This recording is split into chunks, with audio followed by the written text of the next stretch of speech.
محبت ایک بے اختیار جذبہ ہے۔ یہ جب ہوتا ہے تو انسان اس سے بے خبر نہیں ہوتا، حتیٰ کہ اسے محبت چاروں شانے چت کر چکی ہوتی ہے۔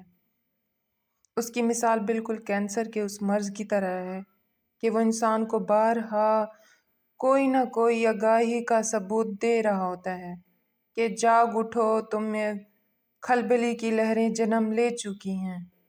آج کل کی محبت سے قدرے مختلف ہے۔ جیسے کہ آج محبت میں کرش اور پسندیدگی جیسے جملوں کا جنم ہوا اور دفن ہونے والوں میں محبت اور عشق ہے۔ میں مانتی ہوں آج بھی محبت کو لوگ خاصے میں لاتے ہیں، مگر عشق یتیم ہو چکی ہے۔ جو بھی اس کے ورثے میں تھے وہ مٹی میں خاکی کی صورت میں موجود ہیں۔ عشق محبوب سے لگاؤ کا وہ درجہ ہے جہاں ہر کوئی نہیں پہنچتا، اور آج کی نسل جو اس کا زوال کچھ یوں لا رہی ہے، اس نے اسے وقت گزارنے کا نام دے دیا ہے۔ آج کی محبتیں ایک رات شروع ہو کر اگلی رات کو ہی ختم ہو جانے والی محبتوں میں سے شامل ہیں۔ اسی بھیڑ میں کچھ ایسے سچے اور پکے وفادار لوگ بھی موجود ہیں جن میں عشق کے ورثے ہونے کی جھلکیاں ملتی ہیں۔ وہ اپنی محبتوں میں اس قدر شدت کا اظہار کرتے ہیں کہ وہ اپنے محبوب کی جدائی پر لیلا مجنوں جیسی داستان تو نہیں بناتے۔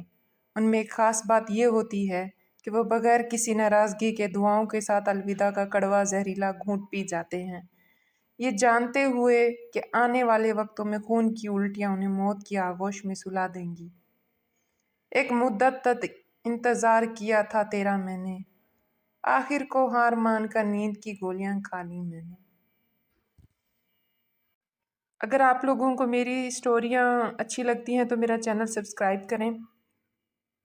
سبسکرائب کرنے سے آپ کا کوئی نقصان، اگر آپ کا کوئی فائدہ نہیں ہوگا تو آپ کا نقصان بھی نہیں ہوگا۔ بہت سارے لوگوں نے میرا چینل سبسکرائب کیا، تھینک یو سو مچ۔ میں بس اس قابل بننا چاہتی ہوں، میرا اس دنیا سے دل اعتبار سب کچھ اٹھ چکا ہے۔ میں اللہ کے گھر کھانا کا بجا کے اپنے دل کی سارے دکھ درد وہاں اپنے خدا کو سنانا چاہتی ہوں، لیکن میرے پاس اتنے پہنچ نہیں ہے کہ میں جا سکوں، اس لیے میں نے یہ چینل بنایا ہے۔ ہو سکے تو کائنڈلی میرا چینل سبسکرائب کر لیجئے۔ اگر آپ کا نقصان نہیں ہوگا تو اگر آپ کا فائدہ نہیں ہوگا تو نقصان بھی نہیں ہوگا، کسی کا بھلا ہو جائے گا، کوئی نیک کام کے لیے آپ کی وجہ سے چلا جائے گا اور آپ کی نیکی لکھ دی جائے گی۔ Thank you so much.